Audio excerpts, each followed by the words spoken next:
Welcome, everybody. So my name is George Donald Miller, and on behalf of the Wright Foundation for the Realization of Human Potential and its division, Wright Graduate University, its board, staff, students, and faculty, we are grateful to have you join us here tonight. And a big thank you particularly to our board and our donors whose contributions are allowing us to provide this training at no charge. We are a nonprofit, a 501c3, and at Wright Foundation, we design, deliver innovative curriculum, which we do through coaching, training, and consulting. We do this to ignite possibilities for thousands of people nationally and internationally. We do this through creating vision, creating connection, nurturing our vision, and driving contribution. So I'm excited to explore with you tonight how we can have more satisfaction.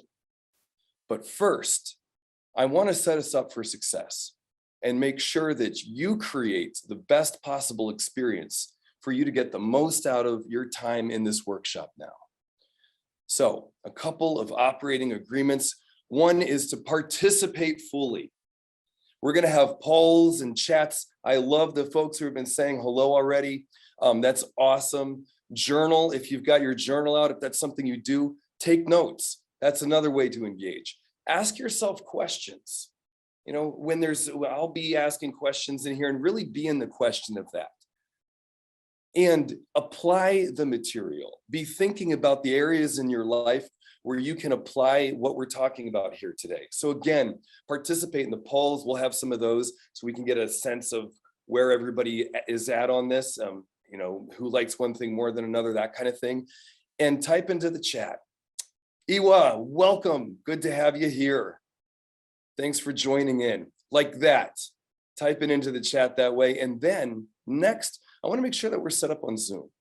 So we want you to have the side by side, like in the webinar section. So you can see there, you can make my face bigger if you want to make my face bigger. Or if you want to be looking at the content more, you can zoom or take that little drag thing that you see there and drag it over so that you can see the slides, the videos, the other things that we've got going. So that's the next part. And then create value for yourself. Eliminate distractions. You know, so turn off the cell phone. Notify your housemates, roommates. You can say, come join me in this, or, yo, I'm doing this for a little bit. I'll be back with you. So I'd appreciate if you don't, disturb me while I'm staying focused with this training. And then be curious and open-minded. Don't be a know-it-all. That's not fun for anybody. Be thinking about how you can apply the content from tonight versus critiquing it. Maybe it's something that you've heard before, but now apply it to here and now, apply it to your situation now, and thinking about conversations that you're going to be having this weekend. Then we've got a proprietary content. So, share what you learned about yourself, but don't copy or reuse this stuff. I'm happy if you share it on social media and like, wow, I was at this talk with George Donald Miller and I learned this about myself and I'm making these changes. That's awesome where you're kind of vulnerable in that way. But, don't just like hit record on this and then share it. Again, using the chat. So love it. Hello. Oh, I'm getting more hellos. Jennifer. Yes. Welcome. Good to have you here. Rich. Welcome. Chantel. Hello, Jane. Yes. Shakira. Good to have you.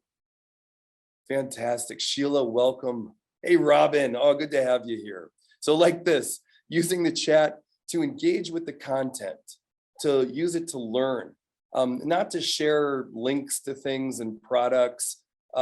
That's no fun and it just kind of turns people off. So don't do that. Use it to engage with the content. I'll be asking you to share your thoughts, experiences, that kind of thing coming up here. Okay, now, next, I want to know what you want out of tonight. So think about what you want, because the more that you want, the more you intend, the more you're going to get. And that goes moment by moment. So we want to get into that wanting mindset, thinking about, why am I here? What do I want from this? So let's do a poll actually and help us get aligned here on what do we want? So do we want to deal better with stress and responsibilities?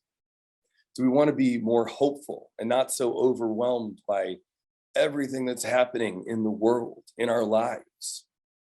Do we want to be better able to handle whatever comes up?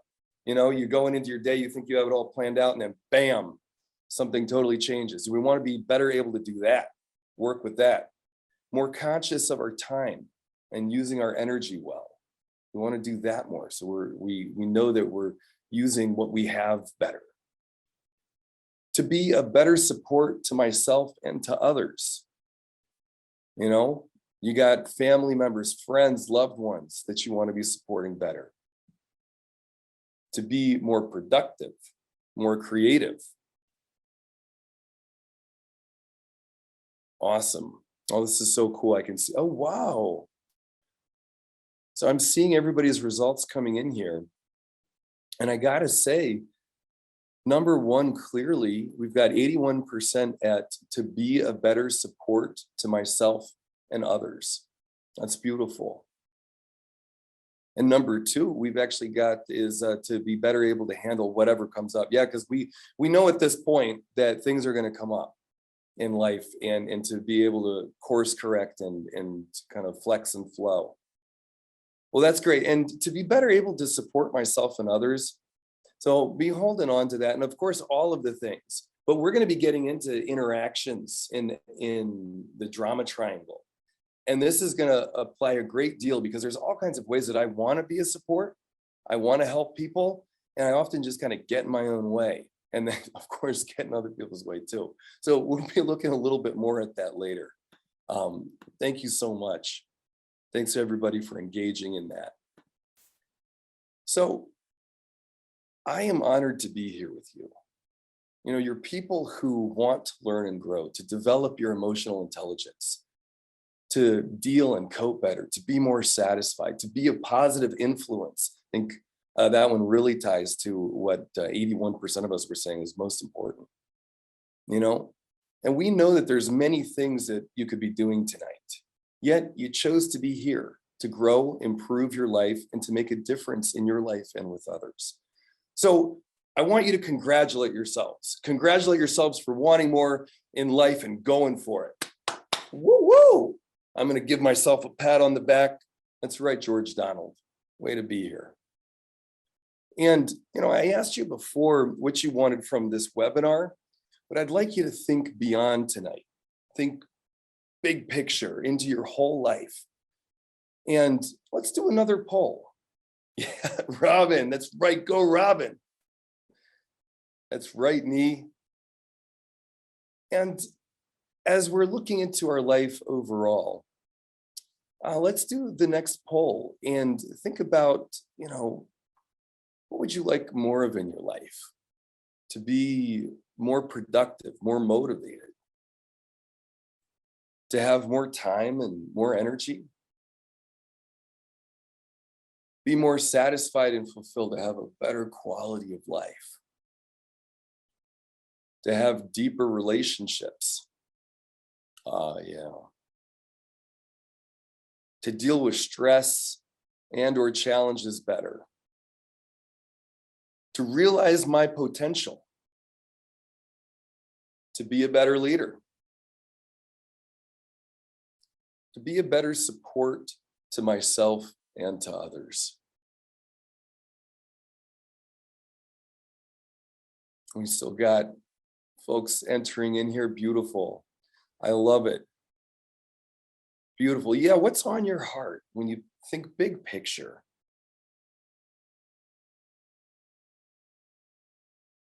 It's like a little race that I can see between as you're entering in. Oh my goodness. It looks like we now have a tie between, but to be a better support to myself and others. That looks like that has taken the lead. And number two is be more satisfied and fulfilled, to have a better quality of life.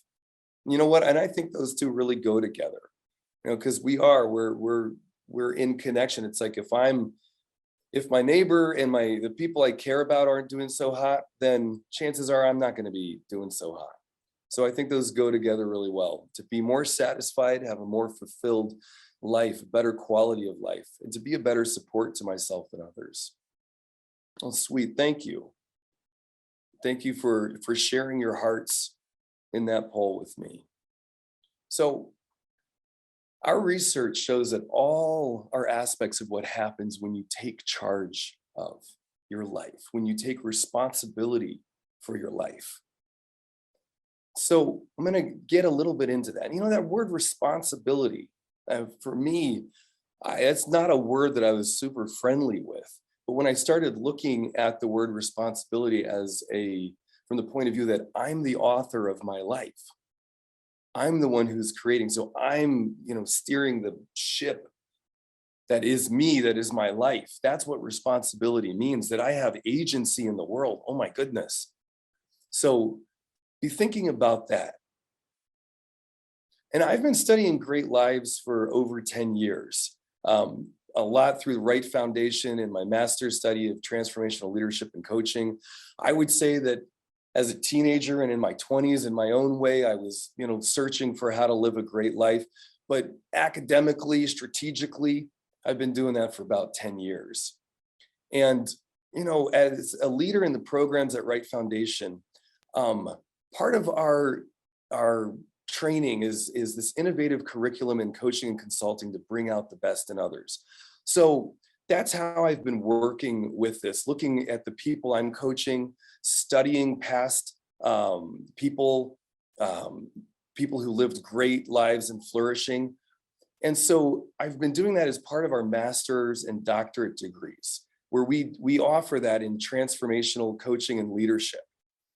And so in our master's program, it is by far the coolest school that I've ever heard of and certainly ever been to, because I got to really dig into what it means for me, George Donald Miller, to live my best life, look at many other people through history and look at what it took for them to do to live great lives. And now our founder, Dr. Judith Wright, so she's been studying this for a long time.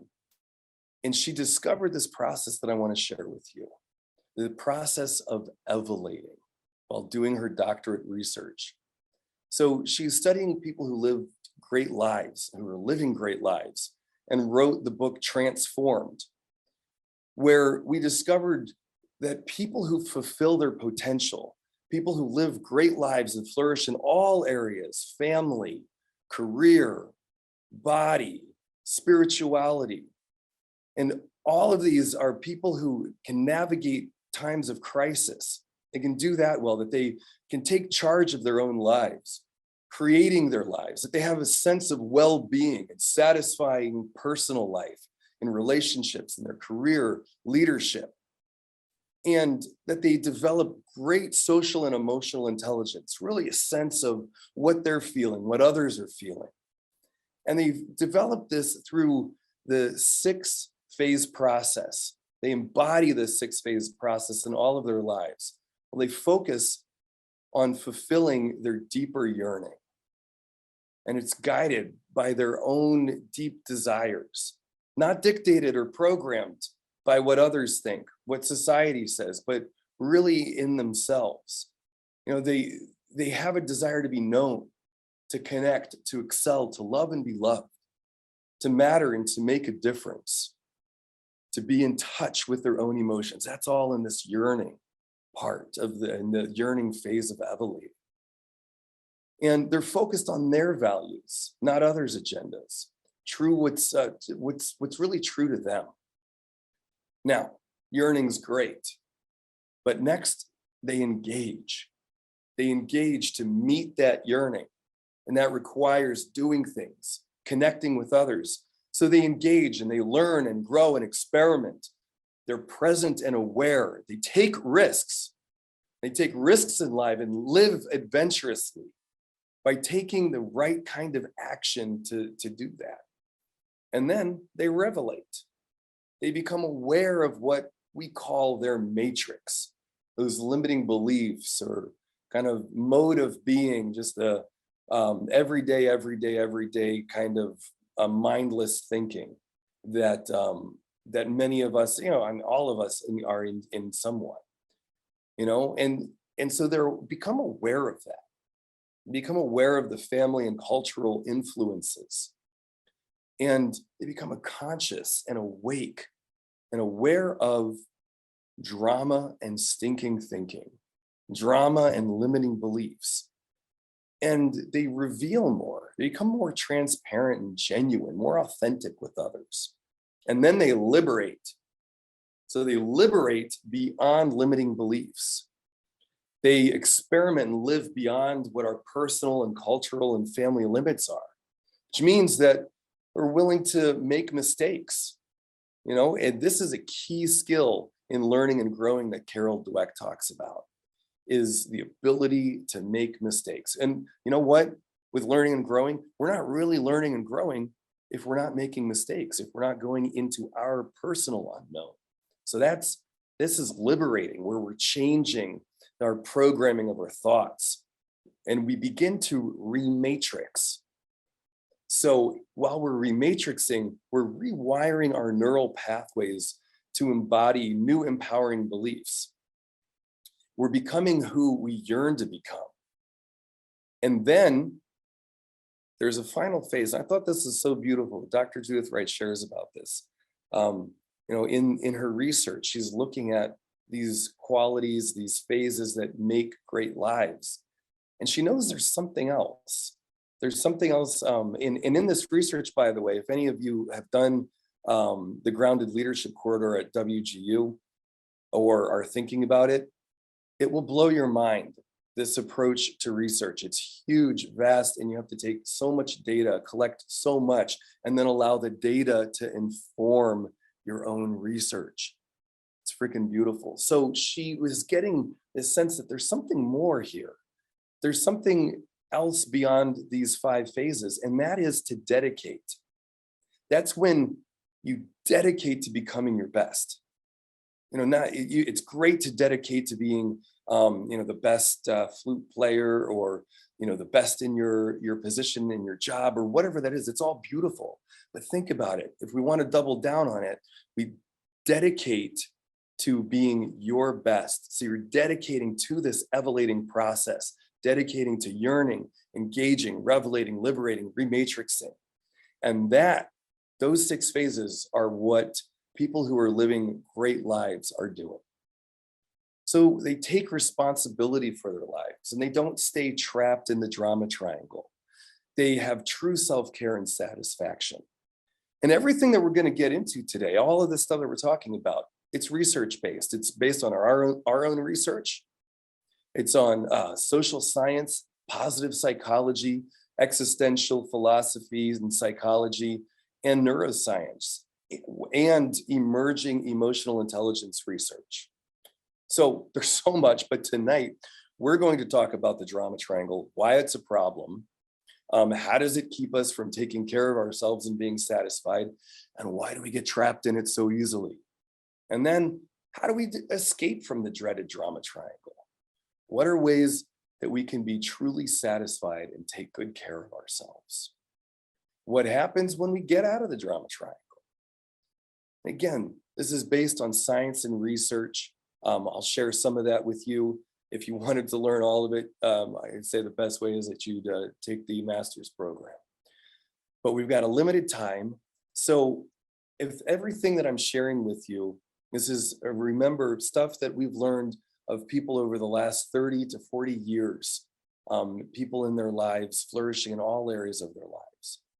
And I'll let you know towards the end of this webinar about a gift, a way that you can really integrate this further, more than what you'll be able to do tonight. You're going to be learning about stuff tonight, which is cool. We'll get a little bit into some experiments, but to go much deeper, I'll share something with you later tonight.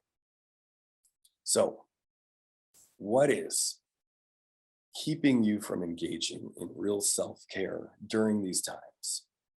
Keeping you from being satisfied and happy?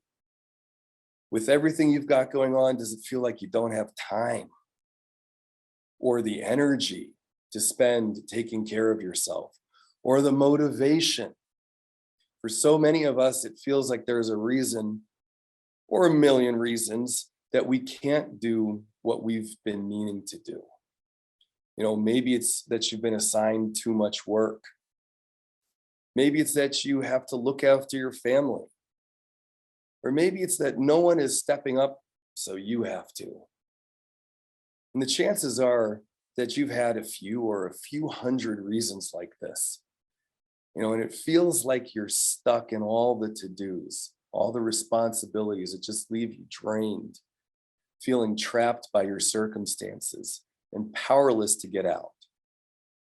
Think about your relationships at home or work. Any of this stuff come up for you? Do you feel like you're having the same fight over and over again? I want to hear from all of you, actually. So let's do a poll here. How do you relate to this? This is where we're going into the not so fun stuff, but it's really important to get a sense of how we relate to this so that we can do something about it. So do you find yourself having the same fight over and over again? Do you get into conflicts that never resolve? Do you find yourself constantly rescuing the people around you? Oh my goodness. I'll share more about that, but that's one of my big ones. Or this one too. Do you feel like you have no control over your life sometimes? Do you feel like you're the only grown up in your relationships? Are your relationships full of blaming, nagging, whining, and complaining? Oh yeah, keep going. Keep clicking the ones that relate to you. Yep. You know what? We're getting a lot of people here having the same fight over and over again. Yeah, right? I mean, how many times? My wife and I, we have the same fights again and again. Clients I work with, all kinds of people. And number two is rescuing the people around you. Okay, so we got a lot of rescuers. A lot of rescuers and a lot of folks having the same fight again and again. Beautiful. Thank you for sharing those. Thank you for sharing that. So since you answered to that, if you clicked on any of those, you relate to any of this, you're likely stuck in the drama triangle. So the drama triangle is the psychological equivalent to the Bermuda Triangle. It's the interaction pattern where people try indirectly to get their needs met by assuming the role of victim, rescuer, or persecutor. And they avoid taking appropriate responsibility. I got to give a shout out to Stephen Cartman, who was a student of Eric Berne back in the 60s. He's the one who developed the drama triangle that we just looked at. Super useful tool. This dreaded drama triangle has been around and will probably be around for a while. We'll look at some ways to get out of it, but let's stay in this zone of looking at how we relate to being in the drama triangle. So have you ever felt sorry for yourself or for others? Or powerless to get what you want? Hopeless to change things? Resentful of the ways in which others take advantage of you or your friends? If so, you're in the drama triangle. And if you've ever blamed somebody else when things have gone wrong, or when you're unhappy, dumped your bad mood on others, on your children, your partner, friends, coworkers, neighbors, or even innocent bystanders, or acted in a superior way to keep others on the defensive, you are in the drama triangle. And if you're assertive to a fault and wonder why others are so damn reactive to you, you're in the drama triangle. If you repeatedly rush to the rescue for a friend or partner, a coworker, or even strangers, if you're known as the fixer of everybody else's problems while neglecting to focus on your own life, You, my friend, are in the drama triangle. So the roles in this drama triangle, we saw them briefly, but let's dig in here. We've got the victim, the persecutor, and the rescuer, none of whom take proper responsibility, none of whom are authoring their own lives. A victim takes no responsibility, while a persecutor puts 100% of responsibility on others. And a rescuer takes responsibility that is not theirs. So some qualities of victims are that they're helpless and hopeless. They deny responsibility for their negative circumstances. They deny the possession of the power to change their circumstances. They do less than 50%. They won't take a stand on anything. They act super sensitive, wanting kid glove treatment. They pretend to be impotent and incompetent. A victim is someone who usually feels overwhelmed by their own sense of vulnerability, inadequacy, or powerlessness. Yikes. And a victim does not take responsibility for themselves and their own power. They often look for rescuers to take care of them. And I mean, I know I relate to this in many ways. And I'd love to lighten it up a little bit with a clip and just see how you relate to this. See, where are the areas in your life that you act like a victim? Well, let's get that clip up if we got it. Fantastic, thank you. All right, how is this you?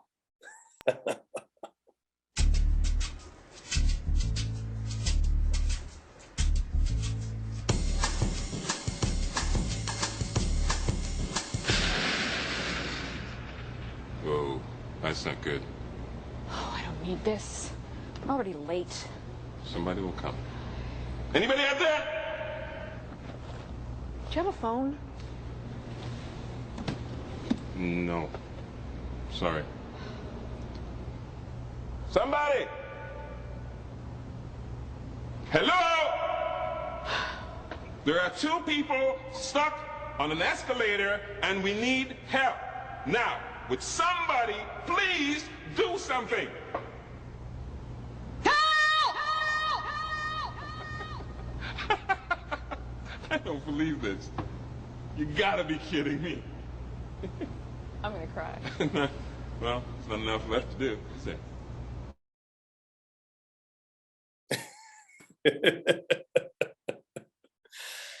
Yep. I want to just see in the chat, let me know how many of you can relate to that. Is there spots in your life where you could see yourself not really taking responsibility and taking charge and doing some things that you know could help you get out of some circumstances? Or yes, okay, thank you, Patricia. Rich, yep, okay. I was beginning to think Elizabeth and I were the only ones, and I was starting to become a victim to all of you for not relating to me. Yep. Okay, thank you, Eva. Thank you, Veronica. Yes, Robin, I know, okay. Sweet, thanks everybody. So, at some point, the victim may feel let down by the rescuer, kind of like that escalator, or perhaps even overwhelmed by the persecutor. And at this stage, the victim will move into the persecutor position and persecute the rescuer. Oh my goodness, I've totally done that. You didn't help me good enough. You didn't really help me out. And they may even enlist another rescuer to persecute the previous rescuer. However, the victim will still experience themselves internally as being the victim. So it's like really dangerous persecutors are experiencing themselves as victims. Yeah. So the rescuer. Now, rescuers are constantly applying short-term repairs to a victim's problems while neglecting their own needs. Thank you, Patricia. Yeah, totally. And they're harried, tired, often have physical complaints. Oh, my legs are so sore. They have this usually underneath they're angry, and they might be a loud or a quiet martyr in style, always, subtly trying to get people to feel sorry for them. Like, wow, they do so much. And they use guilt to get their way. Now, unwitting rescuers are do-gooders without boundaries. A rescuer is someone who often does not own their own vulnerability and seeks instead to rescue those who they see as vulnerable. Have you ever had somebody like trying to help you out and you're like, I don't need your help? So the traits of a rescuer are that they often do more than 50% of the work. They may offer help unasked for. Yep, Shakira. They rather than find out how and if somebody else even wants to be supported. Oh my gosh, that's so me. So this is an issue for probably a lot of coaches, myself included, is this rescuer thing. Like, oh, but I could help you with that. Well, do you even want the help? So this means that a rescuer may then end up feeling hard done by or resentful, used, unappreciated. Right on, Patricia. And the rescuer does not take responsibility for themselves, but rather takes responsibility for the perceived victim who they rescue. Oh my goodness. I'm just having some personal insights here while I'm doing this. It's the beauty of doing this, is I get to see all the ways that I am rescuing. That's not helpful. So the rescuer will always end up feeling the victim, but sometimes may be perceived by others who are on the outside looking in as being the persecutor. The rescuer is the least obvious role, because it's like, oh, they're trying to do something. They're trying to do, help out. In terms of the drama triangle, the rescuer is not a person helping somebody in an emergency. That's not a rescuer. We're not talking about that kind of rescue. We're talking about the kind of rescuing that is trying to help where help isn't really needed or wanted. Now, the rescuer has surface motives of rescuing, resolving a problem, and appears to be making great efforts to do so, but also has a hidden motive not to succeed, or to succeed in a way that they benefit from. So for example, they may feel a sense of self-esteem or status as a rescuer. God, this is painful reading. It's so me. I often do that. I'll have a hidden motive that I might even be unconscious of. I might enjoy people being dependent on me.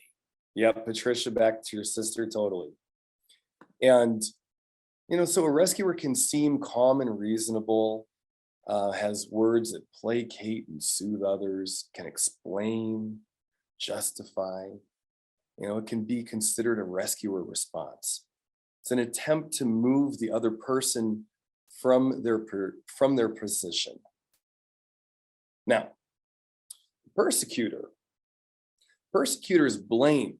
They blame victims and criticize and enable the behavior of rescuers without providing guidance, assistance, or a solution to the underlying problem. They are critical and unpleasant and good at finding fault. They often feel inadequate underneath. They control with threats, order, and rigidity. They can be loud or quiet in style. They can be a bully. Unwitting persecutors can be people simply inviting accountability, but become labeled the bad guy for interfering with someone's intent to avoid that accountability. So the position of the persecutor is synonymous with being unaware of one's own power and therefore discounting it. And either way, the power used is negative and often destructive. And any player in the game may at any time be experienced as the persecutor by the other player or players. However, their own internal perception may be that they are being persecuted and that they're the victim. And we talked about that before. The victim is maybe somebody who's experiencing themselves as a victim can be quite a persecutor. So let's take a look at what the drama triangle looks like in real life. Okay. Do you feel sorry for yourself? because you aren't getting what you need in your relationship. You unload your litany of complaints on your spouse. So you're moving from victim to persecutor. Your spouse yells and says, "You're crazy." He moves to the persecutor role. And you complain to your girlfriend who tells you how great you are and how wrong he is. You move from victim and you move to victim and she moves into the rescuer role. Does this sound familiar? Well, it's the plot of every soap opera, drama, good book, movie, kind of anything in that realm. Which is why maybe we get so hooked by this, because it's how we're used to relating. And these dramas, they perpetuate themselves in endless loops of dissatisfaction with no real change due to the indirect attempts to fulfill legitimate human yearnings. So let's get this poll up and let's come clean. What role do you often find yourself in? Which one do you identify the most with? Which one? Oh, not this poll. We want the other one. We want the poll that has there we go. This poll. See, right there, I could have been a victim. I could have been a victim and said, "Oh no, it wasn't the right poll." And then I don't know how I would have gotten rescued, but then I could have turned into a persecutor. See, which do you, okay, so we're getting, rescuers. All right, fellow rescuers, but we got nobody seeing how you're a persecutor? Really? Oh my God. Okay, we got one. We got one person who recognizes how they're a persecutor. Way to go, one person who recognizes how you're a persecutor. I guess that's it's vulnerable. It's vulnerable. I was missing. I'm multi-talented, all of the above. Thank you, Patricia. Yes. Thank you, Robin. Oh, totally, Veronica. Yeah, right? That we go through them intermittently. Totally. Okay, so never mind. We have selected all of them. Many people, by far, most people selected I'm multi-talented, all of the above. Totally, Aaron. Okay, I got you. I'm on the same page with you now. Thank you. I was starting to get scared. I was like, oh no, I was going to become a victim to all of the blind persecutors out there, but glad we got that straightened out. But did any of you have a hard time picking the multi-talented option? Anybody like not see yourself in one of the roles? Now that I made such a big deal about it, like you might not say anything. But just be on the lookout for that. Okay, Aaron, totally. Right on. Okay, so now it's good to be looking at how we do this. How do we switch these roles? So for example, the rescuer pushed too far by a persecutor will switch to the role of a victim or a counter persecutor. This is my wife and I. Victims depend on a savior. Rescuers yearn for a basket case. Oh, I know, I just want to help you all out so much. I just want to help you see what victims, persecutors, and rescuers you can be. Persecutors need a scapegoat. You don't even need other people to be in the drama triangle. Totally. Right, Veronica? I can be doing this all on my own. I can run all three roles of the drama triangle in like a second in my head. So the victim's like, this is too hard. Everybody's against me. Give me a break. Persecutor, you're lazy. If you worked harder, if you were smarter, you'd be able to handle this. Rescuer, I'm going to plop in front of the TV and veg out so I don't have to think about it. Oh, see, I can rescue myself. I'm just going to look at some social media things right now just to help me get connected to the world, because that really actually helps me connect to the world. So, if we're never able to finish a task before a deadline, what was my boss thinking? That kind of thing. I'm persecuting my boss now. If I have way too much to do at work, I'm a victim. She has no idea how much work it takes to do this, persecutor. It's not fair for her to ask so much of her team to put in all these extra hours that it'll take to get it done, rescuer. And no one on the team is going to tell her that it isn't fair, so I'm going to have to be the bad guy and let her know that she needs to update the deadline, victim, right?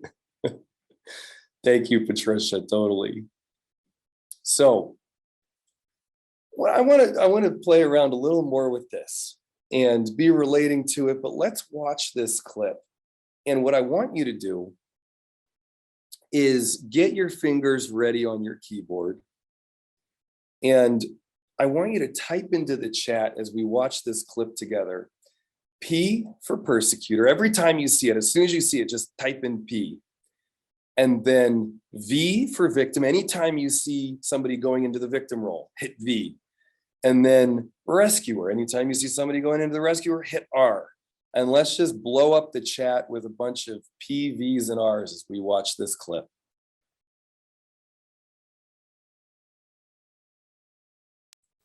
Find him. I got 5 now. Elena. A mortgage is killing me. We need to talk to you. Hold on. Hold on.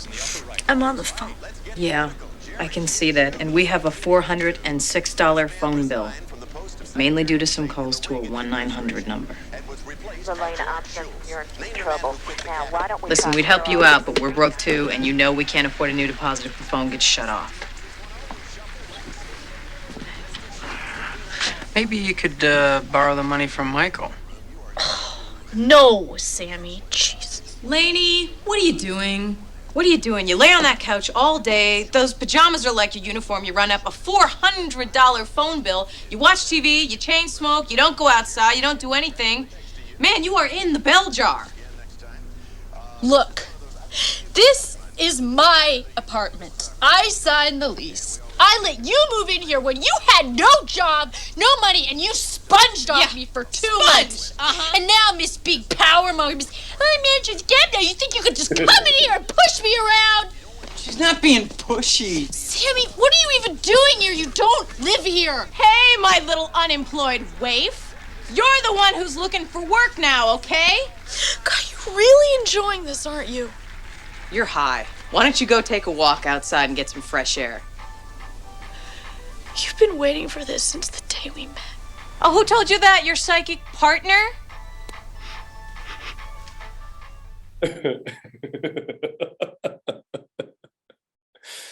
You've been waiting for this since the day we met. That's my favorite bit in that. I'm gonna use that one soon, just to have some fun with it. So, thank you. I love this. Yeah. We got tons of P, Vs, and Rs in there. Totally. So, the thing with the drama triangle is that it reinforces limiting beliefs. The victim, you can see that with her, that I'm helpless, I'm powerless, I can't do anything. In fact, you've been waiting for this. The persecutor, I can't trust anyone. Look at what they made me do. Oh yeah, she moved in the persecutor there too. And then rescuer, I have to please other people in order to exist, to be valuable. Ouch, that one hurts. I want to rescue the rescuer there. So in each case, the drama triangle is an instrument of destruction. And the only way to escape the drama triangle is to function as an adult, to accept appropriate responsibility and not participate in the game. So chat about a situation where you found yourself today. Go back over your day-to-day, where you found yourself being the victim, a persecutor, or a rescuer. Just a quick little, let me see. I found one when my alarm clock went off this morning. I was like, no, I'm still tired. was a victim to my alarm clock, even though I'm the one who set it. Where did I move into during a coaching session? I definitely started trying to rescue somebody and give them advice.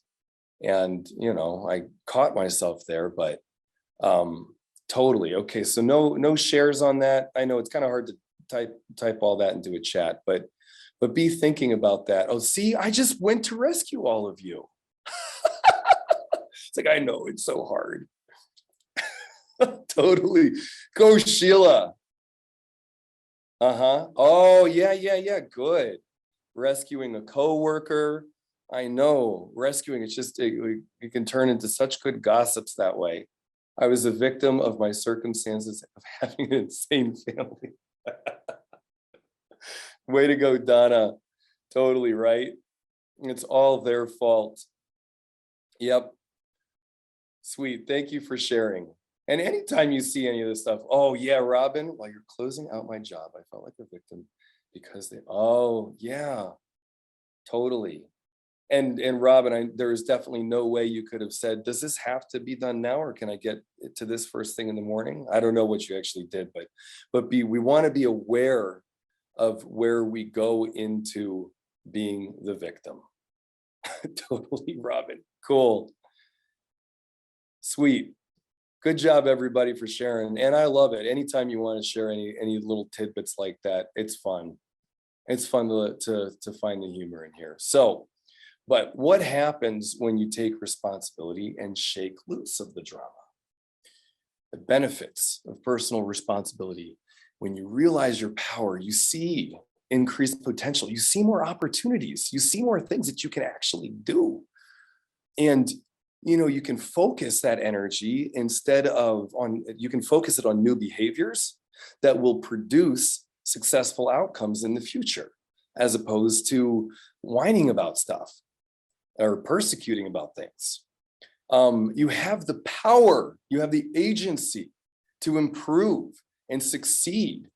You know, all of this lies within you. It lies within all of us. We have greater motivation, greater resiliency. We can bounce back from failures and upsets faster. When we make a mistake, we can come back at it. But if I make a mistake and I'm just blaming, oh, I don't come back at it. You can accept and learn from whatever outcome you achieve. We have more of a growth mindset. You know, I believe I can make changes. It allows me to see each experience as a learning experience, as opposed to something's wrong with me or something's wrong with somebody else or it's somebody's fault. Increased energy, greater problem solving. You know, when you look to place blame on others and to justify or make excuses for circumstances, you're overlooking yourself and the potential avenues that you have for improving your situation.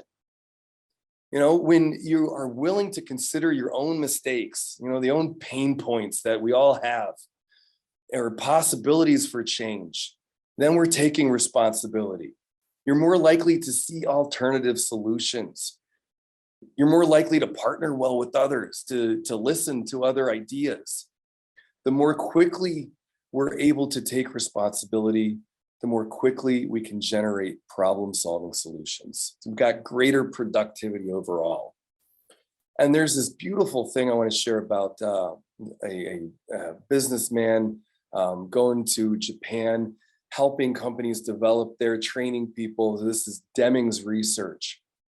And what he found about the trauma triangle, when people blamed, shamed, or justified in companies, tons of research on this, there was a 94% chance of no change. Only a 6% chance of change. But when taking responsibility, it goes up to a 94% chance of change. Oh my goodness. So they actually did a thing on this where in this one company, they would put $1 or $2 in to a jar for every time one of the people on the project recognized that they were blaming, shaming, or justifying. Anytime they recognized that they were making an excuse for something, they would put $1 in. And they raised, I forget the amount, but they raised a bundle of money, donated it to charity. But they said that it was way worth it because they were so much more productive. So it's like, even if we get just, if we can shift this from like 90 being irresponsible 94% of the time, if we could be only irresponsible like 90% of the time, or even like 80% of the time, just think about the difference that could make. Just think about just a few percentage points, how the quality of life can improve. So improved decision making, you're more likely to make decisions at all. And you aren't likely to put off making tough decisions. You'll make them sooner because you're willing to take responsibility for course correcting if you make a mistake. Better leadership, better relationships, fewer repetitive arguments. Your arguments will actually get somewhere. And increased altruism, greater understanding of others, increased intimacy, and increased trust. This is so true.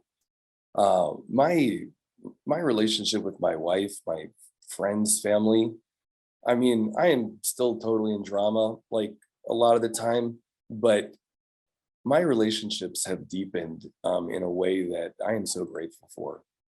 So let's do a poll and be checking in with your heart, your yearning. And which of these benefits do you want most? Which of these would be really sweet right now? Greater motivation and productivity, improved decision-making, more hope, seeing more possibilities, having more energy, increased resiliency, better able to face challenges. I like that one. Better leadership, totally. And better relationships with more intimacy, more trust, more understanding. Oh, beautiful. Yes, Shakira, totally. More peace, productivity, confidence, resiliency. Yes, totally. Oh my gosh, we're getting a lot of ties on this one. So actually getting improved decision making, right? I know, isn't it freaky to think that like my decision making, just the way my brain works, is screwed up because I'm like in the drama triangle too much. So it's like, yeah, right, to be able to think clearer, to have more hope, to see more possibilities. Big one on that, yeah. And more resiliency, to be better able to face challenges, and better relationships with more intimacy, trust, and understanding. My God, we had a 4-way tie on that one. Sweet. Well, thank you everybody for participating in that, and for sharing your heart by way of a poll on a Zoom meeting. Nice going. So we get so many benefits from taking charge and steering clear of drama. Why do we find it in ourselves? Because it's normal. Drama is how we interact. It's how we communicate or commiserate. We've been doing this our whole lives. It's not healthy or optimal. It's just the norm. Lots of things are just normal, aren't that great. So we've gotten accustomed to it. And we don't see how pervasive it is. It's everywhere. Think about how many of your conversations with friends, family, coworkers, neighbors involve complaining or, blaming somebody else or something. And sometimes blaming is just that gentle gossip. I'll share about this. I come from like the nicest family. We're so nice. We're such good Christians. And yet I didn't really realize how much we would gossip, how much we would talk about things and things that we had no control over even. Talking about world politics in a way, getting all heated about that. And I remember one time sharing with my family, I went back to visit, and it was over Christmas. And, all of a sudden, like, we're not talking to each other directly. We're kind of talking about others and things.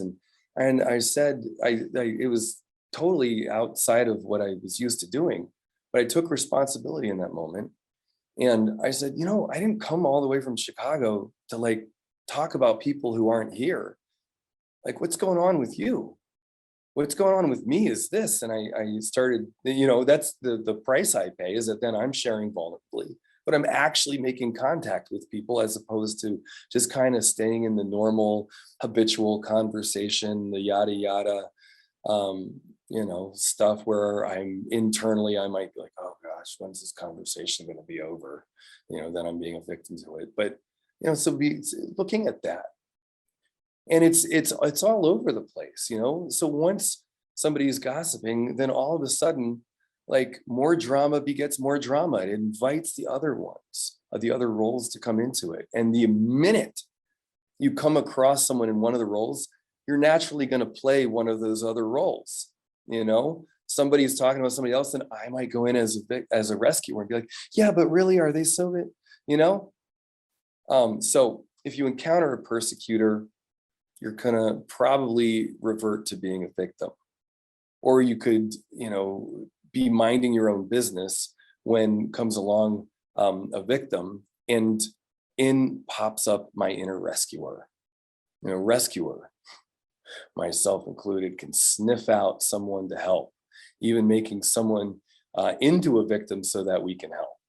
And victims attract persecutors to enact out the drama with them. And, you know, if you appear as a persecutor, then you'll naturally generate a victim. That victim will find a rescuer who could possibly become your future persecutor. And the drama goes on and on and on and on and on. So we actively avoid leaving the familiar and the comfortable environment. And that's one of the reasons that we don't go outside of this, is because we're just used to it. You know, we stay in the game, and we even create it. We have secondary gains to this. So it's so appealing because it can give us a sense of power. You know, victims get to claim innocence. They get to claim gain doting and attention of the rescuer. It gives us a sense of power over our circumstances. We get a little hit, a little high, like we're actually meeting our needs. You know, persecutors, they get to sit in the seat of power, feeling superior, calling the shots. Rescuers get to feel righteous anger. Oh yeah. Empathy, you know, and ultimately getting to feel just a little superior to both the victim and persecutor. Yeah. Well, but there's no real power in this. You know, the victim is not really as helpless as he feels. The rescuer is not really helping. And the persecutor does not really have a valid complaint. The cost of staying in the drama triangle, aside from not getting the benefits of getting out, well, the cost is that the drama triangle is seductive. It's a high energy blame game, which serves to redirect the focus of attention and energy and dialogue from personal accountability to the engaging interactions of blame, defense, and rescue. And again, we know from Deming that we don't get results that way. So the drama games, it generates excitement, but defeat accountability, defeats critical thinking, it defeats personal power, it defeats my ability to influence. Most drama players prefer the excitement and adrenaline of drama over the perceived boredom of the truth. Oh, it's so boring. Boredom, as many thinkers have said, is anger turned inwards. So at the conclusion of each dramatic interpersonal scenario, players experience a descent from autonomy and personal power into a vague sense of ennui, an increased proclivity for guilt, cynicism, and personal isolation, and a declining ability to perceive good intentions and truth. Oh man, so the whole world can be out to get me. You've been planning this since the day we met. So what strikes you the most about playing the drama game? Let's take a look at this poll. What strikes you the most? That it's seductive, gets you excited and high and makes you feel alive? Or that drama has become a normal way of communicating for me? That I naturally create drama when there is none. There wasn't even any and I made it up.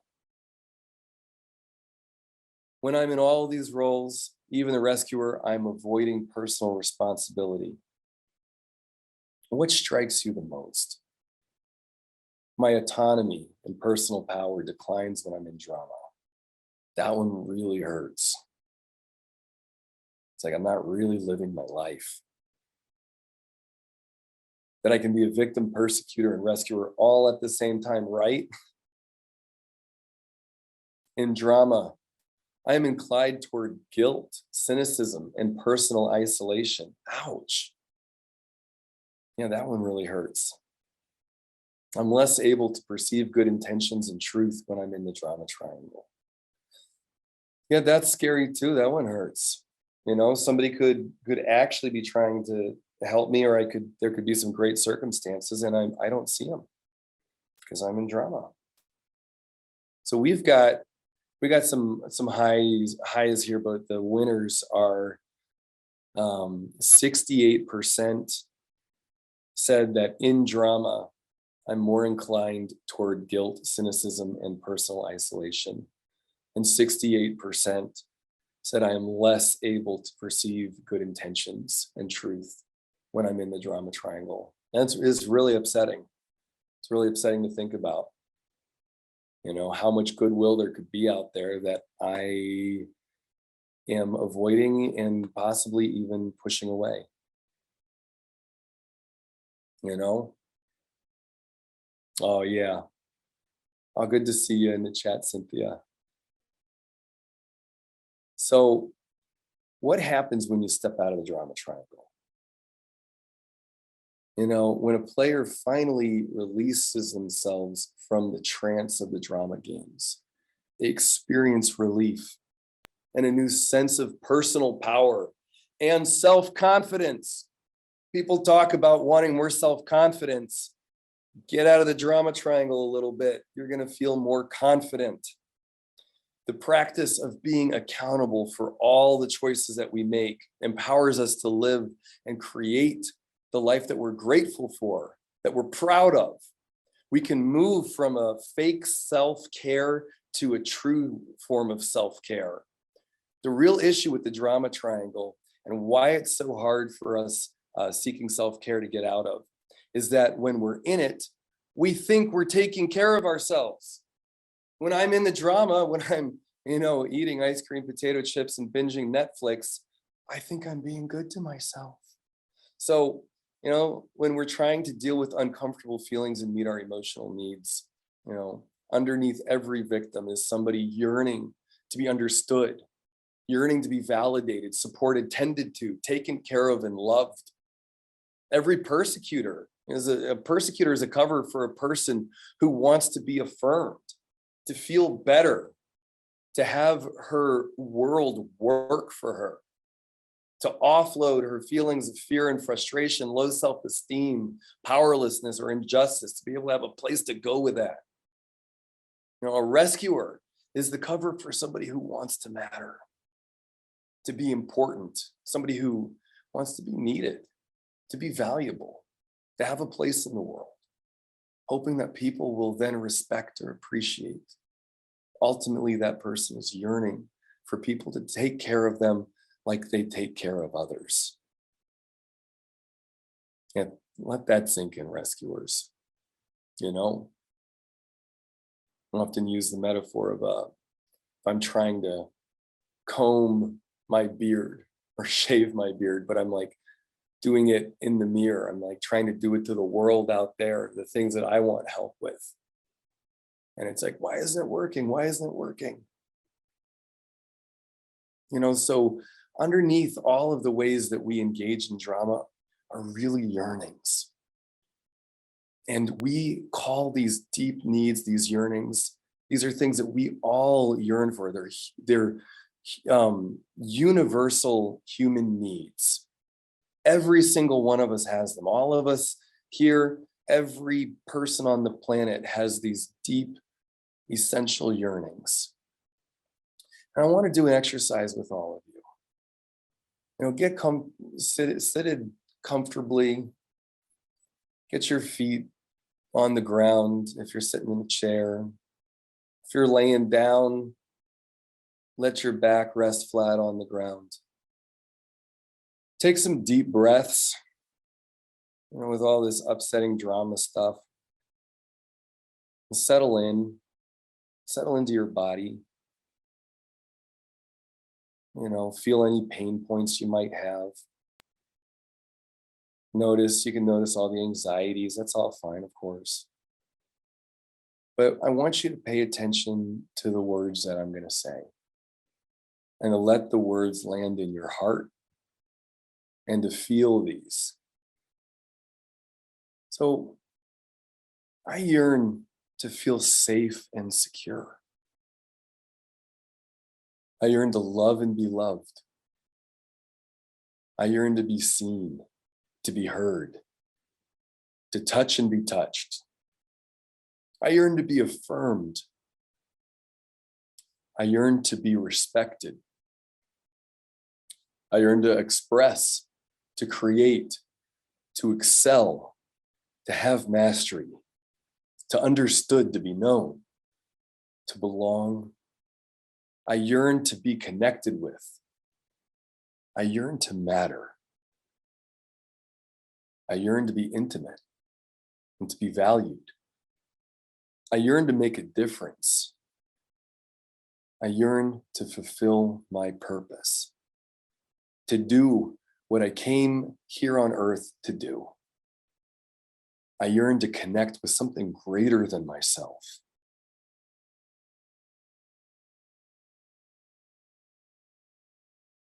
And just be present with your feelings as you're thinking about those deep yearnings that we all have. When we take part in the drama triangle, we are unconsciously looking to meet our yearnings, all these beautiful yearnings that we have.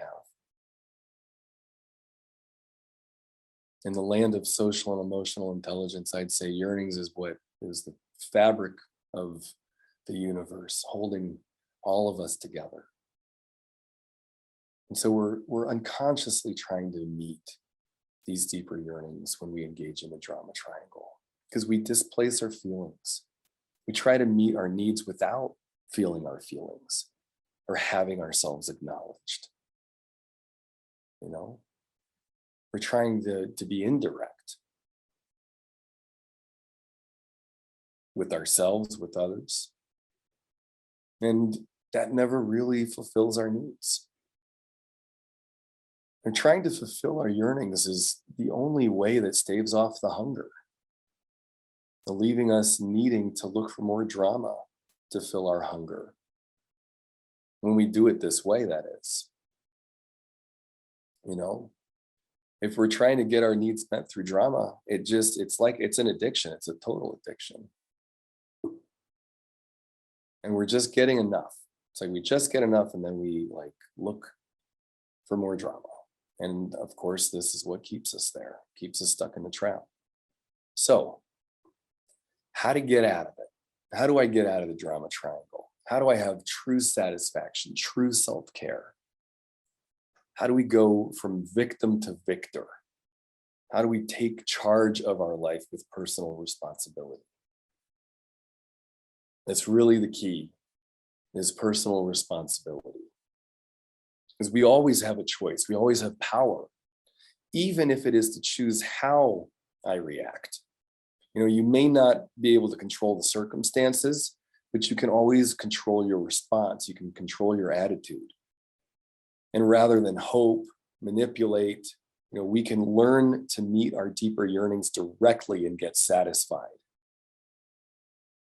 So how to get out of the drama triangle trap?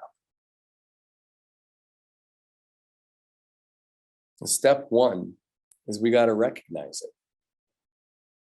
Recognize that I'm in it. That's one reason why we've been playing so much in here, spending so much time just looking at all the different angles, all the different ways that we can be in drama, because step number one is to recognize that we're there. And then to not blame ourselves for it, but just to recognize, openness, awareness here is the real win. And so you want to be alert for it. Be alert and know that you're going to be in the drama triangle and be planning to scan for it. Notice the many ways as you can where you find yourself being acted upon rather than being the actor or the director of your own life.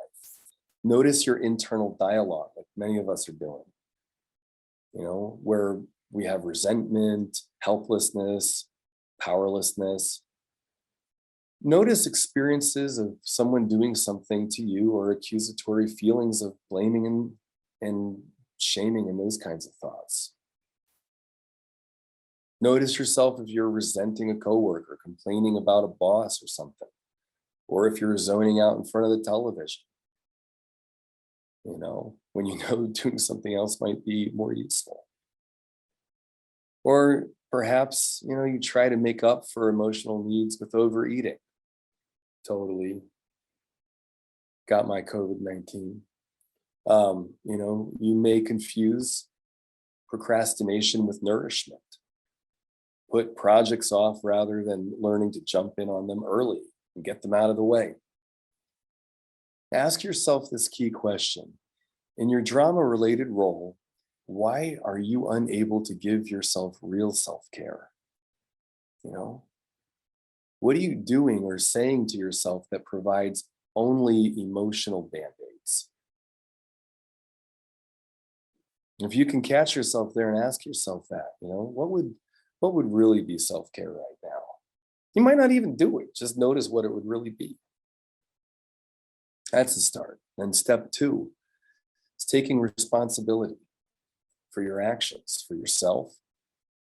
And the way that we do this, so we've got our rules of engagement, which is in our Heart of the Fight book. Doctors Bob and Judith Wright wrote this. This is my favorite book of this type, certainly my favorite book they've written. It is so useful for relationships and for career, anything involving relationships. And so in here, I don't know if I'm going to get into all of the rules of engagement, but a few of them are that no one gets more than 50% of the blame. Now think about that in terms of catching yourself in the drama and saying, okay, wait a minute, with this person, nobody gets more than 50% of the blame. It takes two to tango. Love, relationship, it's a two-way street.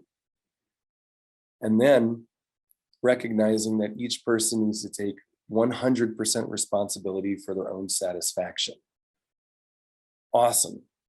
So I'm not to blame more than 50%, neither is the other person, and I'm going to take 100% responsibility for my own satisfaction. So you're always a participant in the drama or upset, even if the other person is working something through. When you find yourself blaming someone else, remind yourself that the highest percentage of blame you can assign is 50%. And taking 100% responsibility for your own happiness, your own self-care, that's not your partner's or your boss's or your kids or your dog's responsibility to make you happy. It's yours. It's not God's responsibility to make you happy. It is your responsibility. You have agency, yours alone. If you want something different, it's up to you to communicate that, to make it happen. So what do you yearn for? What do you truly want? How do you want to be in your relationships? What outcomes do you desire? If you want him to be more attentive, to take more responsibility for the household chores, what can you do about that? I mean, you say, it really means a lot to me when we partner together on things and, both clean up together. Maybe that's how you do it. If you want your partner to stop spending so much money, How can you share about that with your yearnings? You know, I have a yearning to feel secure. And when you spend like that, especially without talking to me about it, like I feel afraid. And I want security in this relationship. And so yeah, that part then, step 3 is that yearning piece. Identifying the yearning. Notice the power of the yearning in communication. It's true, it's vulnerable, and it's true. What's the deeper yearning that's going on in the drama? You know, do you yearn to be heard, to be loved? By identifying and naming the deeper yearning, you can help short circuit the drama, just like that. By really being able to communicate. You know, when you leave things out like that, it's my experience of like, I just don't matter, that I'm not respected. And I feel really hurt about that. So taking responsibility for my experience of it. And, you know, maybe you're yearning to be seen, understood, validated, supported of, tended to. What if you just say that? Oh my goodness, me learning to do this with my wife. And say like, honey, like I had a challenging day and I just want to like, you know, throw some temper tantrums and I'm so upset. And I want you to just give me a hug and just hold me. Just hold me. I just want to be held. And I might even like, I kind of don't want you to because I'm like mad at everything, but yeah, okay, I kind of want. You know, just being able to go for what I want directly. If you're in the rescuer role, feeling like you want to help and make things better, maybe you're yearning to matter, to be important, to be needed. And learning to recognize that deeper yearning under the drama. You know, am I really mattering if I'm, you know, trying to rescue somebody in a way that is absolutely useless? No. And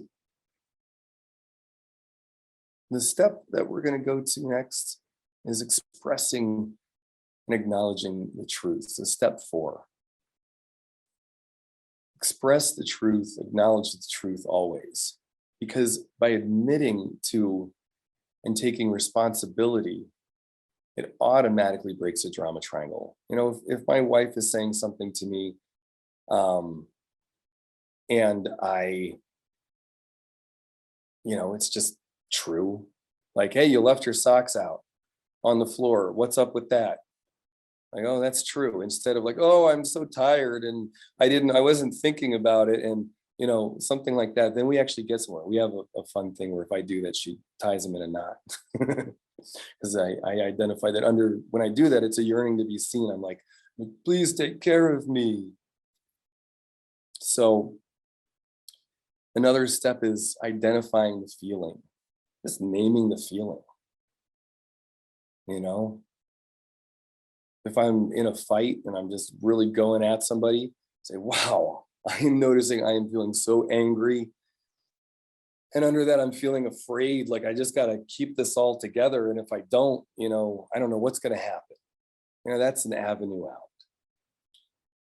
So I want to check in with all of you and let's do another poll. I want to check in with everybody and see what you're going to do differently tonight after tonight's event. What are you going to do differently? You're going to practice noticing when you're in drama and when you're feeling like a victim, feeling like a rescuer. You're going to remember that staying in the drama keeps me stuck instead of helping me get what I really want. You're going to practice real self-care by looking for what you're yearning for when you're feeling upset, when you're in the drama triangle. And steer clear of others' drama because I'll naturally take a role in it. I'm going to look for ways to step out of that. Or take responsibility for my own satisfaction and self-care. I've got the power. We've got the power. That's the one that is totally winning, 88%, right? We got the power. Taking responsibility for my own satisfaction and self-care. But right behind that is practicing real self-care by looking for what I'm yearning for under the drama triangle. That's beautiful, isn't it? I love that. There's been times where I'm like just getting in touch with my yearnings, and it's just, it's so amazing to to be able to feel that deep human connection that we have when we're in our yearning space. It was really powerful. Yeah, Anita. See, you just met my yearning to be seen, Anita. Thank you. Totally, Patricia. I know, right? Knowing about it and doing things, doing are two different things. That's why we want you to be preparing for what you're going to be doing differently. Totally. Just something, just one step at a time. See, even that, I was noticing my wanting to rescue. Oh, good. So I have one more tip that we're going to get to. Oh, thank you, Anita. Aw, see, I got more. But one tip that we'll get to, but before we do that, I've got some special gifts. And these are so cool. One of them that I'm going to share about is the More Life training. And but I'll get there in a second. I'm going to tee this up right. So we've got gifts for you. And to get those gifts, I want you to enter into our raffle. It's rightfoundation.org raffle. And we'll throw that in the chat for you there. Click on that, fill that out. Oh, Donna, totally. Love your question. Yes, please. Oh, Nee, you already got that. I caught up to you, Nee. Thank you, Nee. You rock. So go ahead, click on that to participate in the raffle. Go to rightfoundation.org. And just by filling this out, you're going to be entitled to some prizes. I'll tell you what you're going to get. That thing I was so hungry and urgent to get to you before telling you about the raffle itself is the More Life training. So this is absolutely free. We're offering it as a gift to you. It is our signature emotional intelligence training. And this thing is awesome. It kicks ass. We do it all online right now on Zoom, and we take Zoom to the whole next level. We put you in breakout rooms with people. You get to experiment and exercise with each other, and all of these skills that you're getting a snapshot of tonight, you get to go much deeper there. Yeah, Aaron, totally, right? And on that note, Aaron, I'd love to see you there again. Come assist because we have a whole team behind the scenes of volunteers given, that's how we're able to do this. So register, go to rightfoundation.org/raffle, enter for your chance to win. Oh, but I got to tell you more about what your prizes are. So whoever wins is going to get a bundle of books. A bundle of books that are authored by Doctors Judith Wright and Bob Wright. There's a Heart of the Fight book, Transformed, several other books. So you're going to get a book bundle. And when you're filling out the raffle form, if you notice that thing that says something about the Wright Graduate University, you can mark that if you're interested in learning more about a master's degree or graduate certificates. It's freaking great. I mean, even if you're like thinking about it in 5 years or whatever, it's part of your vision for yourself, click that. Make it a little bit more of a reality.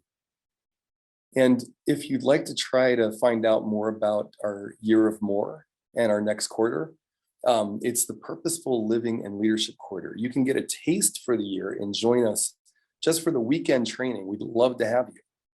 And you can mark that as well on the form if you're interested. That's coming up, what is it, April 23rd, second to last weekend of April. That's coming up quickly. So if that's something you're interested in, mark that. That training itself is just $900. So check it out there. Okay, cool. So you're entering in that raffle. I'll give you a few more moments. And you know what, by the way, if you are ready to sign up for the More Life training right now, great. Nee, you've already got it in there.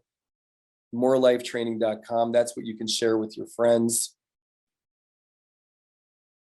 Love to see you there. I'm one of the team leaders on the More Life training, so come join and message me through LinkedIn or email or something and tell me you want to be on my team, and maybe I'll get you on my team.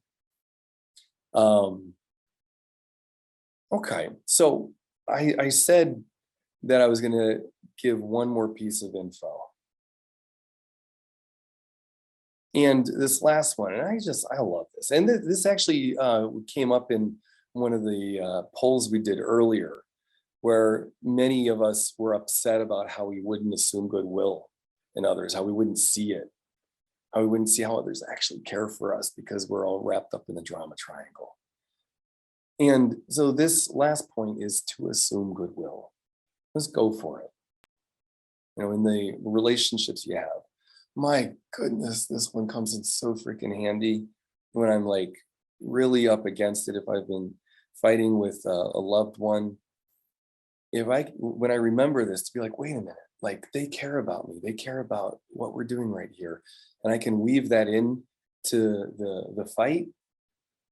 It is so helpful, you know, because we often scan for what's wrong. And we look at how we can't handle this, or how they don't appreciate us, or worse, all right, yeah. It's like everybody's out to get us. Oh yeah, it's like that thing again with our clip of I don't even know what movie that was, but with Winona Ryder. You've always been there to get me. You've been planning this from the day you met me. So if we can assume goodwill and people look like this, then they'll actually look like who they really are. They'll look different. Go to, yeah, there we go. See, people trying to help us out. Everybody on this call, all of you are like helpful, wonderful human beings, and got a whole world full of good people. So assuming goodwill and looking to see, and it helps us develop self-compassion, feelings for ourselves, you know, connected to our humanity, remembering that we're humans susceptible to the drama triangle. It's going to happen sometimes. We'll find ourselves there, but know that we're trying to meet our deeper yearnings, and that our attempts are just a little misguided, but that we deserve to have our deepest yearnings met.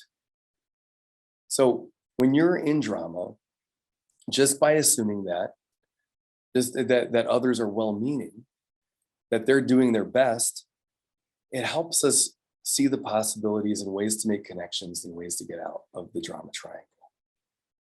So, you know, we're wrapping up here. Oh yeah, right on, thanks, Rich. And I just would love to hear from people in the chat. One way that you're going to use this going forward. Just give us all just you know, a stake in the ground, a communication. Oh, thanks, Shakira. Good to hear. Self-improvement, right on, Iwa. Hey, I see your face smiling. Good to see you, Iwa. Good to see everybody on here. Better relationships and more action. Oh, cool. Cool. Fantastic. Oh, that's right. I'm glad I was checking in with all of you. Find comfort in bad situations. Cool. Right on, Veronica. Because I wanted to announce our raffle winner, who is Patricia Ackerman. Woo woo! Go Patricia. Right on. Way to go. Fantastic, right? Azura, oh, thank you so much. Good to see you on here. Fantastic. And so, you know, I'm going to be moving on in a little bit here. Thank you for sharing, everybody. But I want you to invite you to stay on a little bit, because I want to introduce somebody for all of those of you who are interested in our graduate program in WGU, in a master's or doctorate degree. Dr. Phil Blue is going to be joining in here to just talk about it. to share about the graduate program. Patricia, oh wait, sorry, I'm all over the place. I just saw your face. Thank you. Good to see you. Congratulations. Right on. Right on. Way to go.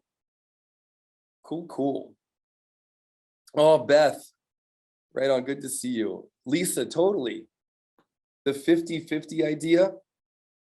I don't deserve. Do I have that right? Hey, thanks for asking that question.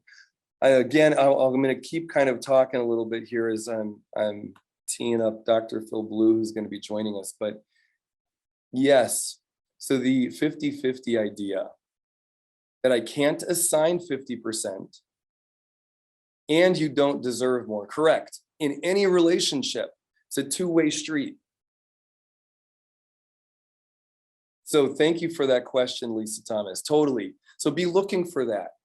You know, if you're in a fight with somebody, with your spouse, loved one, whoever, coworker, there's some kind of contention there. Be looking for how you have contributed to whatever the challenge or problem is. That's a great thing to do. And then also to know that nobody else has more than 50%. So take a look at that. Thanks for asking. How do we distinguish the drama from a real life issue on hand? Oh, Veronica, totally. Great question. How do we like, what if the boss really did give you too much work? I can speak quite clearly to that one. As a rescuer, I come into an organization and I like to oversell myself because I have a yearning to matter. And so I start saying, yeah, I can do that. I'll do that. I'll do that. I'll do that. I'll do that. Great. Yes. And pretty soon I find myself in a position where I'm over promising and under delivering, and I've overestimated my own abilities. And so I'm often training people to give me more than what I can really do. Or even if I just don't talk about it and say, you gave me that, but do you realize that really requires this, this, and this? Sometimes your boss might not even know what goes into the project. So for you to take responsibility in communicating that, and it's not going to happen in one conversation, probably. It's probably it'll be something that you'll work on over some time.